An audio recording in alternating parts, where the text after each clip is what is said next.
Nora stepped into the kitchen, the dim yellow glow of the ceiling light illuminating the space. The kitchen was clean in a strange, unfamiliar way, so clean it no longer showed any trace of the woman who had spent her whole life cooking for her family. The bowls were stacked neatly, the floor gleamed, and the countertop was dry with not a single drop of water. Everything was orderly, but nothing felt alive. In the living room, Eli leaned against the sofa, eyes glued to his phone screen. Monica lay beside him, scrolling as she let out a small laugh with Lena, the friend who visited so often she felt like part of the household. The sound of phones flipping, music switching on and off, and a spoon clinking against a glass blended into the usual background noise. Yet Nora felt herself standing outside of it all. She opened the cupboard to find the tea bag, even though she had been the one to reorganize everything after they moved in. The drawers were tidy, but they lacked a sense of belonging. A soft scrape of a chair behind her made her turn. Eli glanced briefly at her, then looked away, only checking who was standing there, nothing more. Nora picked up the tea box, but her hand lowered again when she realized no one asked what she was doing or whether she wanted someone to join her for a cup. Throughout her life, she had cooked for her father, her husband, and her 2 children. Now, in this brightly lit house, she felt unnecessary in a quiet but piercing way. No one said anything hurtful, but Monica's avoiding eyes, Lena's sigh when Nora accidentally let the spoon clink a bit too loudly, and Eli's silence. All of it gathered into a distance she couldn't put into words. She stood by the stove for a few more seconds, staring at the spice rack she had wiped down herself, then suddenly realized something. Ever since she had moved in, no one had actually talked to her. They spoke in her presence, but not to her. The offhand remarks, "Can she grab that? What's she doing?" only made Nora feel like she was just someone walking around the house, no more critical than a dish towel. The feeling was quiet, not explosive, but unmistakable. It was as if the house had its own center, and Nora only stood at the edge, close enough to touch it but never allowed fully inside. If the story so far has piqued your interest, you can follow the channel to stay up to date on the next part. We share real-life stories, things anyone might experience in their own family, a small community where everyone is heard and understood. Your presence here means a lot.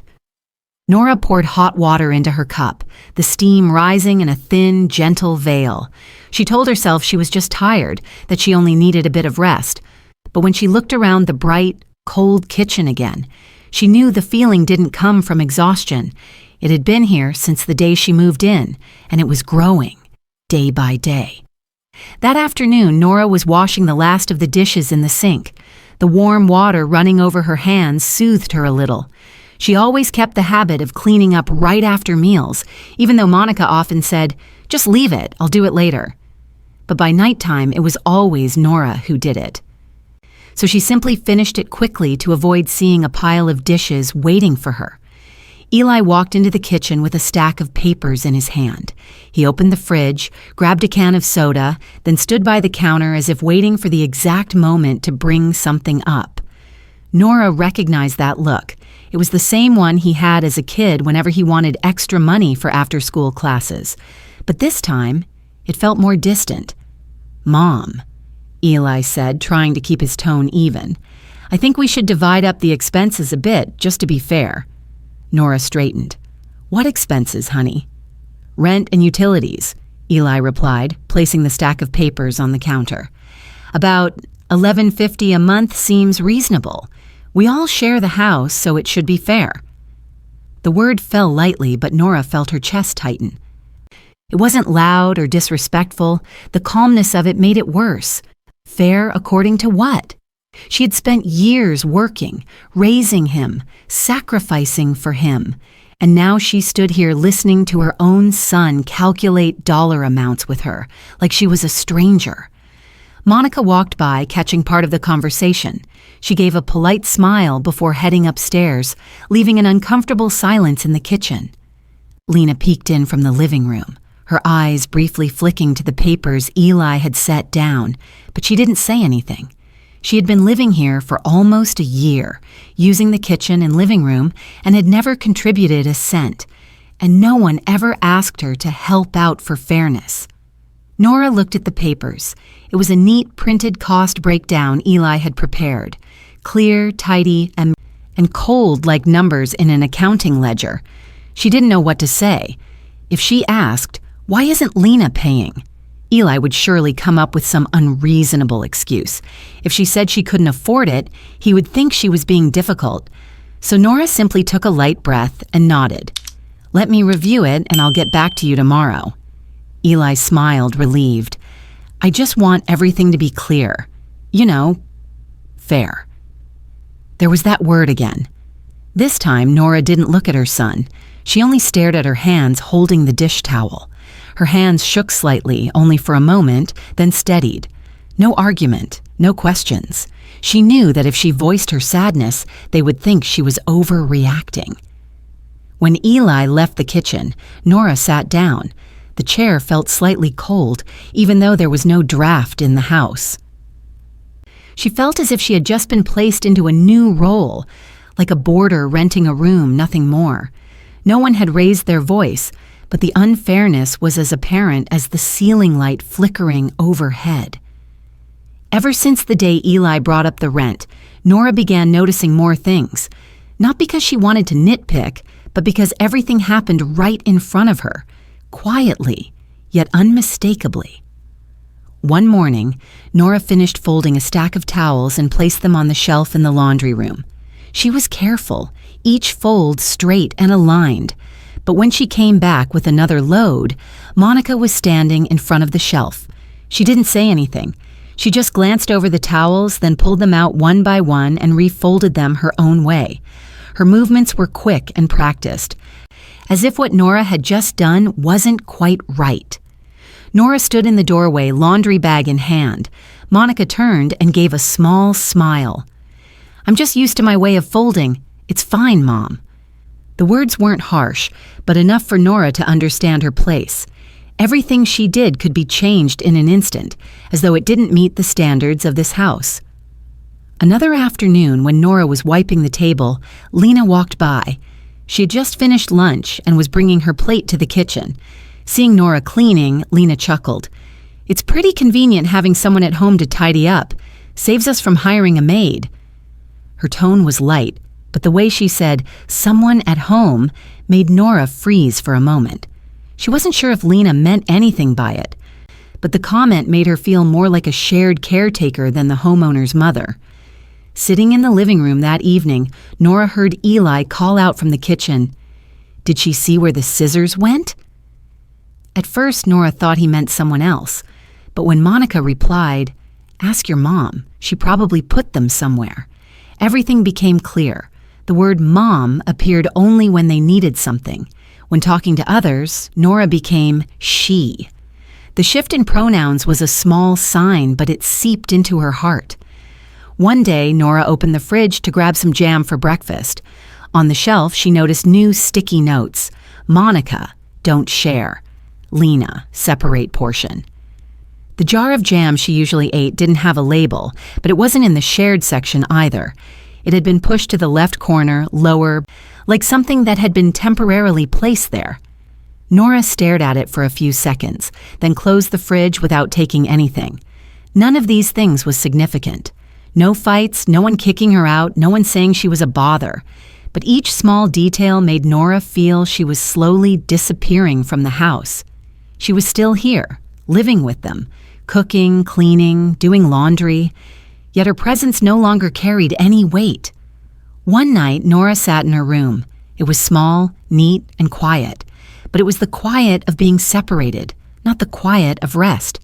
She looked toward the door, listening to Monica and Lena laugh downstairs, the faint clinking of dishes. No one called her down. No one asked what she was doing. Nora wondered when she became someone who merely passed through her own son's life. And the saddest part was this. No one in the house noticed, but Nora felt every bit of it, clearly and painfully. That morning, Nora woke earlier than usual. The sky was still dark, dew clinging to the windows. The whole house was silent, as if no one else had stirred. Nora walked down to the kitchen and turned on the familiar yellow light. The warm glow soothed her, and for a brief moment she felt like she was preparing a holiday meal in her old home, where her two children would run around asking question after question. She got to work, washing the chicken, chopping apples for stuffing, seasoning the potatoes, and placing the pie in the oven. The smell of butter, meat, and cinnamon filled the kitchen, warming Nora from the inside. These were dishes Eli had loved since he was a little boy, each tied to a cherished memory. Making them again felt like holding onto a piece of her family's past. Near noon, Monica came downstairs. She held her phone, swiping as she walked in. Nora greeted her first. Monica nodded lightly, then announced in a casual tone, "We have a few friends coming over today, maybe more than usual. Mom, could you eat in your room later? There might not be enough space at the table." Her voice was soft, without ill intent, but the words tightened Nora's heart. She paused, stirring the sauce, and turned to look at her. Monica just smiled and walked away, as if it were the most reasonable thing in the world. Eli passed through the kitchen as Nora was setting the dishes on the counter. He glanced at the warm chicken, then at his mother. But his eyes darted away quickly, as though he didn't want to explain anything. He only said, "Just eat first, Mom. I need to get ready." No, thank you for the meal she had prepared since dawn. No invitation to sit with everyone. When it was time to eat, the others gathered in the living room. Laughter, chairs scraping, glasses clinking, it all filled the air. Nora stood beside the counter, watching the food she had made being carried out. No one asked, "Did you eat yet?" No one invited her to the table. Finally, Nora took a small portion for herself and carried it to her room. The door closed behind her, and the room grew so quiet she could hear her own breathing. She set the tray on the small table by the bed. The chicken was still fragrant, but cooling fast. Nora's eyes fell on the cracked cup beside the plate, the cup she had brought from her old home. The crack ran from the rim down toward the base. It didn't affect its use, but it reminded her that some things, even if still functional, were considered unappealing by others. She took a sip of water, her heart heavy. A holiday meal was meant to bring the family together, yet here she was, sitting alone, listening to laughter drifting in from the living room like it belonged to another world. Nora didn't cry. She simply sat there, letting the feeling of being pushed aside settle into her. At that moment, she understood that all the minor signs earlier weren't in her imagination. She truly was being separated from the center of her own family. And the most painful part was this. It all happened so gently, as if it were a habit. That afternoon, Nora was folding clothes in her room when she heard Eli's footsteps passing down the hallway. He was talking on the phone, not loudly, but enough for his voice to slip through the slightly open door. "Yeah, my mom's still here. Well, she doesn't really have anywhere else to go. We're helping as much as we can." He said it quickly, as if he was just explaining some irrelevant fact. But to Nora, every word landed so clearly that she had to stop what she was doing. "Doesn't have anywhere else to go." That wasn't a concern. It sounded like a conclusion, a kind of binding. A reminder that her presence here was something they were allowing. Nora stood still for a long moment, eyes fixed on the half-folded shirt in her hands. Her chest tightened slightly, in a way hard to describe. Not anger, not immediate sadness. More like a sigh stuck in her throat, something that had built up over time and had just been touched in the most precise spot. When Eli walked downstairs, Nora's door was still ajar. He didn't know she had heard him. She didn't call him back to ask. For a mother who had spent a lifetime swallowing brutal truths, silence was sometimes the first reflex. That night, Nora lay in bed for a long time without turning off the light. She didn't look at her phone, didn't read, just stared at the ceiling. The soft yellow glow in the room fell across her hair, making her silver strands stand out. A memory from when she was 17 suddenly returned. It was the day her father stood at the front door and handed her a thin envelope. Inside were a few bills and the address of a cheap room for rent. He said flatly, "Go. From now on, take care of yourself." No explanation, no apparent reason. Just her, a bag of clothes, and a hurt so deep she didn't know where to put it. The feeling of being pushed out of the place she called home, that day was etched into her so deeply she thought she would never forget. But over the years, she believed she had locked it away. Yet now, with one sentence from her son, it came back. This time, it wasn't her father. It was the child she had held in her arms before he even knew how to say Mom. Nora placed her hand over her chest. Her heartbeat was steady, but inside, an emptiness was expanding. She remembered all the nights she stayed awake caring for him, all the times she rushed home from work just to cook dinner on time. Those years had never exhausted her. She did everything out of love, without expecting recognition or repayment. But now, that love was seen as an obligation, as something automatic, as if her being here depended on them, not on the decades she had spent building this family. Nora closed her eyes. The night was quiet, but her heart was not. This was no longer just a few insensitive words. This was the moment she understood clearly that if she didn't protect herself, they would treat her sacrifices as something owed. A boundary had just been crossed, and this time, Nora felt it unmistakably.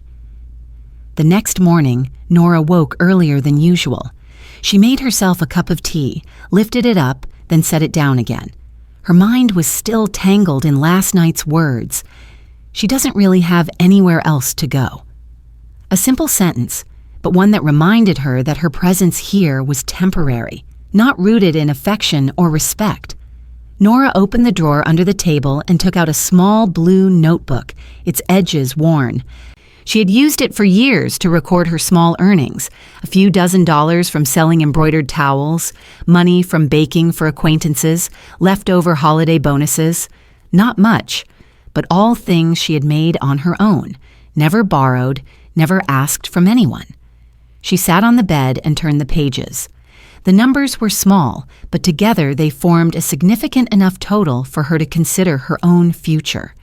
In this house, she had always been in the position of asking for a place to stay, but in this notebook, she found a sense of agency, something she hadn't felt in a long time. Nora took a slow breath and picked up her phone.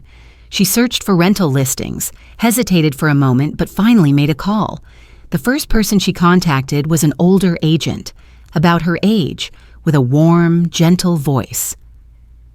The woman asked Nora carefully about her needs.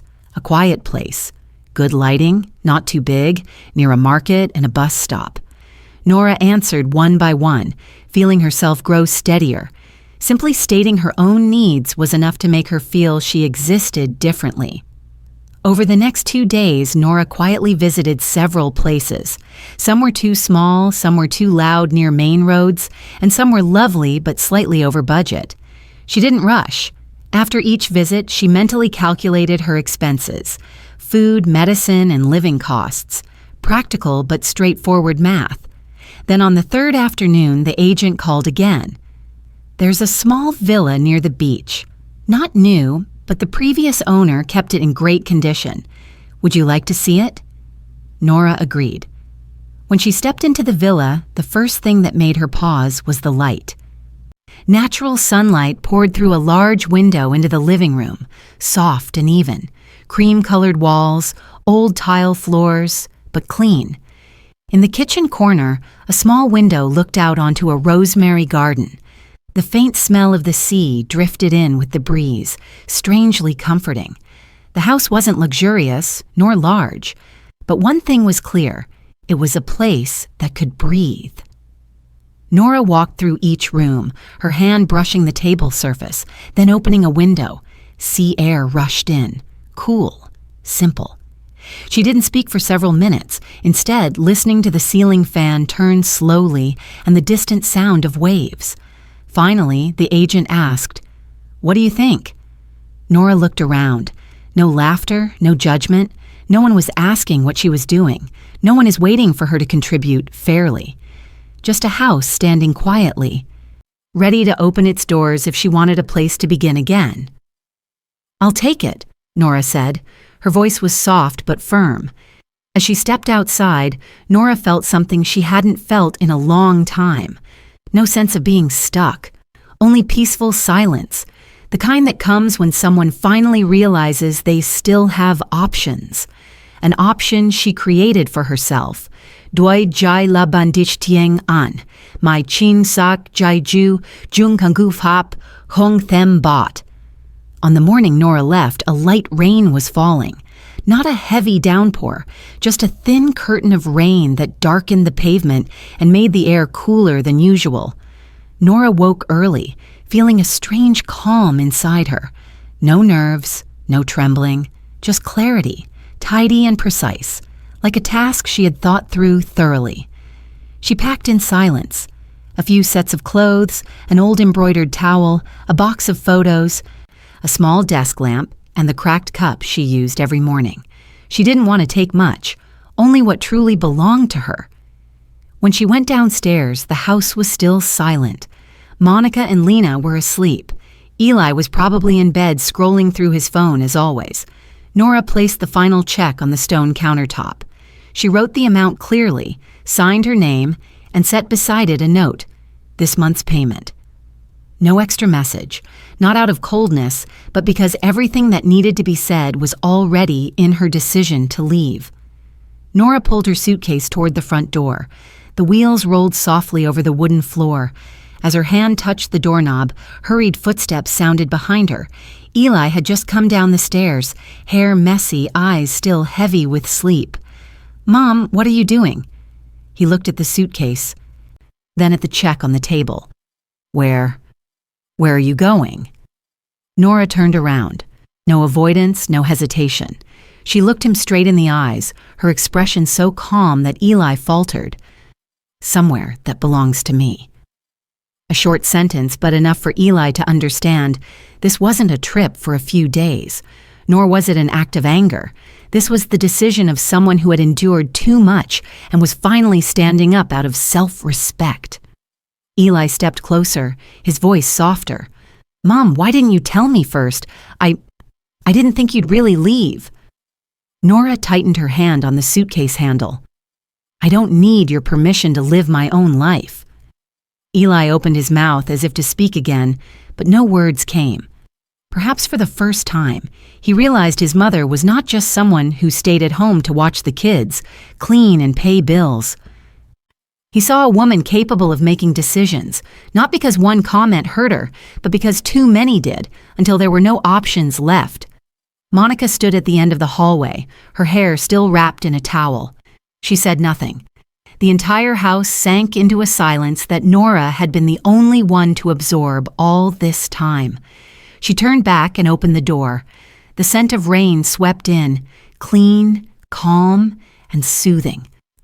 Nora stepped off the threshold, her hand firm on the suitcase handle. She did not look back. She did not pause. She simply walked toward the taxi waiting at the gate. That image, the small woman pulling her suitcase through light rain, was the most beautiful moment Nora had ever created for herself. No noise, no dramatics, just a person choosing not to keep living a life that made her smaller. The door closed softly behind her.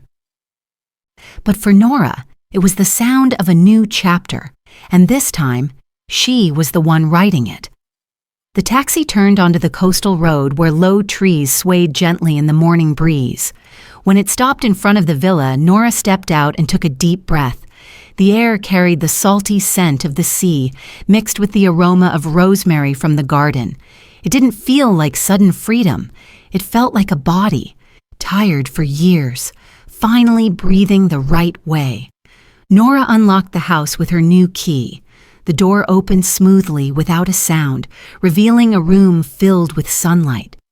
The light from the large window spread across the tile floor, warming and enlivening the entire space. A sea breeze slipped through the gap in the door and brushed her hair. She stood there for a moment, unhurried, letting herself adjust to the feeling of entering a home where no one sighed or watched her every move.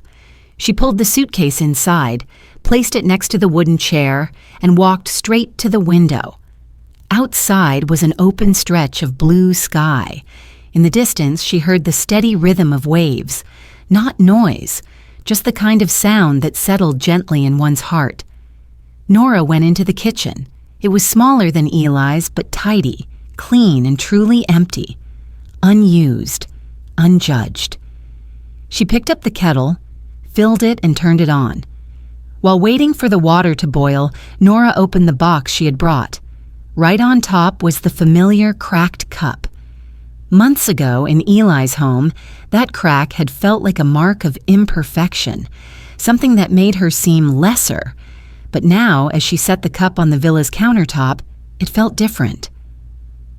This was the one object that had followed her through every home and hardship. It wasn't pretty, nor was it new, but it still worked. And more importantly, it belonged to her. The water boiled. She poured it into the cup, the warm scent of tea drifting up softly. Nora carried the cup to the porch and sat on the wooden chair facing the garden. The sea breeze brought the smell of sunlight, damp earth, and the rosemary the previous owner had planted. On the low fence, a small bird perched, tilting its head as if observing the villa's new guest. Nora took a sip of tea. The warmth spread slowly through her mouth, clear and steady. For the first time in months, her eyes didn't sting as she drank. She wasn't thinking about anyone. She wasn't worried that she was sitting in the wrong spot or inconveniencing anyone. It was just her, the waves, the sunlight, and the familiar cracked cup. She leaned back in the chair. Her shoulders relaxed, her heart lightened bit by bit. No one called her she. No one told her to eat in your room. No food labels, no quiet remarks, no rent reminders. Only real peace. Nora placed her hand over her chest, not to soothe sadness like before, but to feel her own heartbeat, the rhythm she had let others control for too long. In that moment, Nora realized something simple. She wasn't running away. She was returning to the life she should have had long ago. Here, she had a place that belonged to her, not because someone allowed it, but because she opened the door herself. And for the first time in many years, Nora felt she was being called by her actual name, not through words, but through the absolute quiet of this new home. Doi jai la bandich tieng anh, mai ching sak, jai ju jung angu fap, hong them bot. Nora had only been living in the new villa for 2 days when her phone began buzzing nonstop. Initially, it was just a few short messages from Eli. "Mom, where are you? Why didn't you tell me first? Just tell me what you want." Short, blunt questions, carrying more confusion than love. Nora looked at the screen, then set the phone on the table.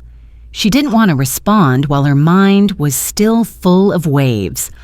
On the 3rd day, the tone of the messages changed.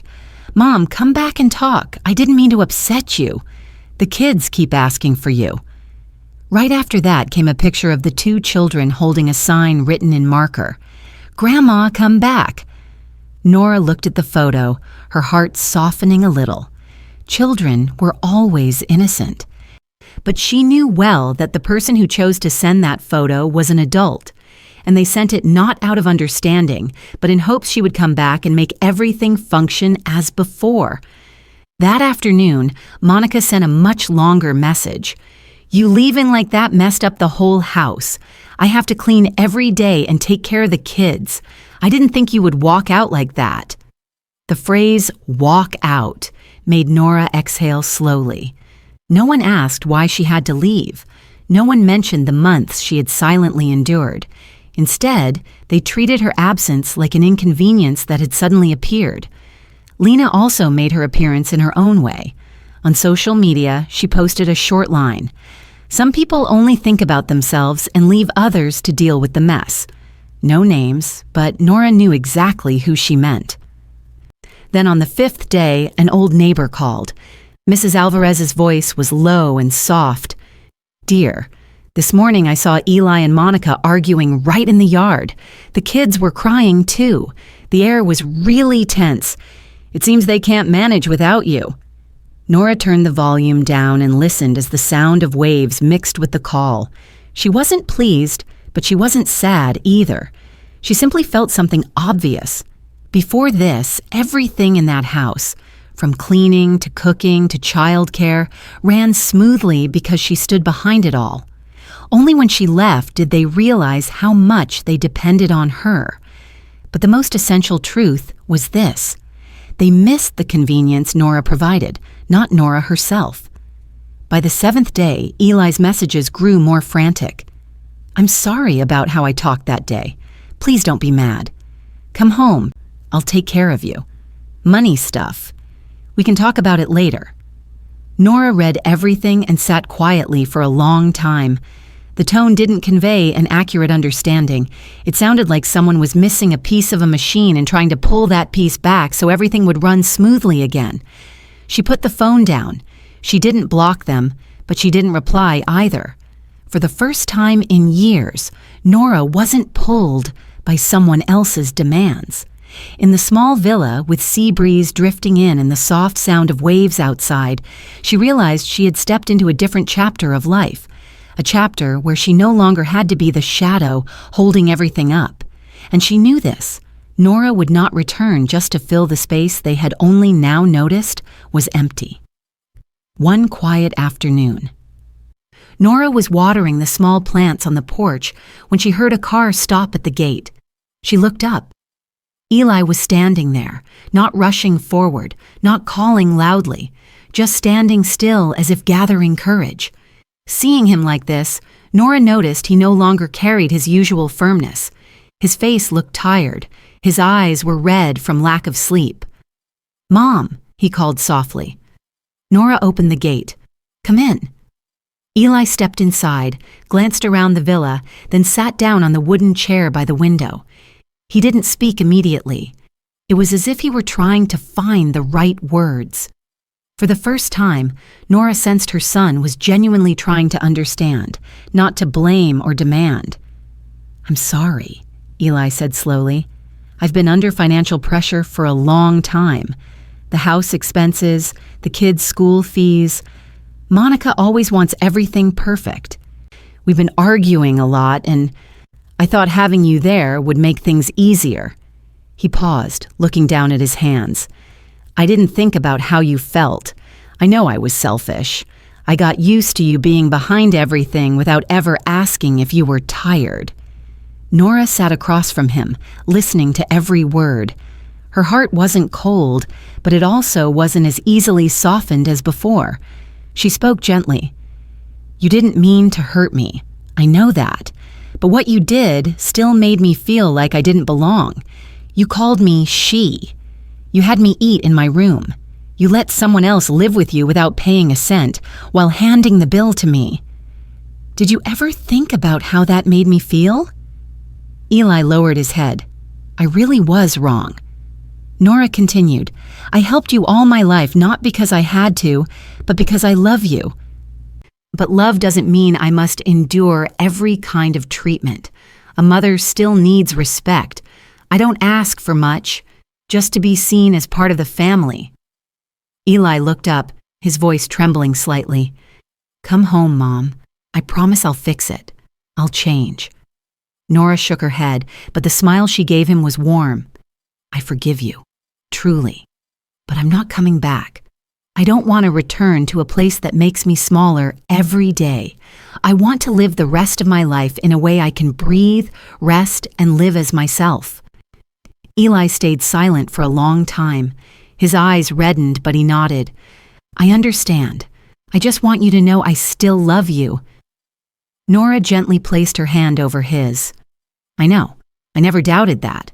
But love isn't enough, Eli. A family isn't a house. It's how we treat each other inside that house." Her words made Eli bow his head. But in that gesture was awakening, not defeat. Their conversation didn't end with tears, but with a genuine embrace. An embrace where, for the first time, they stood as equals. No one carrying the other, no one weighing the other down. Just two people learning again how to love each other the right way. Evening settled slowly over the seaside villa. The sky shifted gently from gold to amber, then gradually to violet. Nora placed a small candle on the wooden table outside the porch and lit it. The flame flickered to life, not too bright, but warm enough to soften the entire corner of the yard. Its glow reminded Nora of the dim yellow lamp that used to flicker in her old house. But unlike before, today's light carried no exhaustion. It was peaceful, steady, enough for her to sit down, breathe deeply, and feel she truly belonged here. In front of Nora was a small yard where the rosemary plant was sprouting new buds. A bit farther lay the stone path that led to the beach. The sound of waves rose and fell like the steady breath of a long day coming to a close. Nora took a sip of tea from the cracked cup she had brought from her old home. Before, every time she looked at that crack, she felt like a flawed object being judged. But now, the cup was a companion. Simple, intrinsically worthy, needing no one's approval. Nora rested her hand on her knee and smiled softly. She had traveled a long way to reach this place, not a distance measured in miles, but in courage, in asking herself whether she still deserved love and respect, and then answering that question with action. Behind her, the old house was surely still chaotic. Messages still came occasionally, but now, they no longer pulled her back. Nora wasn't turning her back on her family. She was choosing a way of living that allowed her to keep her own heart intact. Nora understood that family bonds are never perfect. Children grow up, become burdened, become weak in their own ways, and sometimes forget the person who carried them halfway through life. However, forgetting does not mean they no longer love each other. They simply need to learn again. And Nora believed Eli was beginning to do precisely that. She looked at the candle wavering gently in the breeze and said softly, as if speaking to all those who once felt like her, "Older people don't need to be pampered. They only need respect. That is the responsibility of every generation, so families don't fracture over things that seem small." A sea breeze drifted beneath the roof, nudging the candle flame but never snuffing it out. Nora leaned back in her chair, feeling the warmth from that little flame spread across her hand. Then, in a quiet, steady voice, she added, as though speaking to anyone, anywhere, listening to her story, "If you see yourself in any part of my journey, stay with this channel. We share real stories here to understand one another, so no one has to feel lonely within their own family." Nora closed her eyes. The waves kept their rhythm, the wind kept its whisper, and the candle kept its glow. In that moment, she knew one thing for sure. She had returned to the place she was meant to stand, not behind anyone, but at the center of her own life.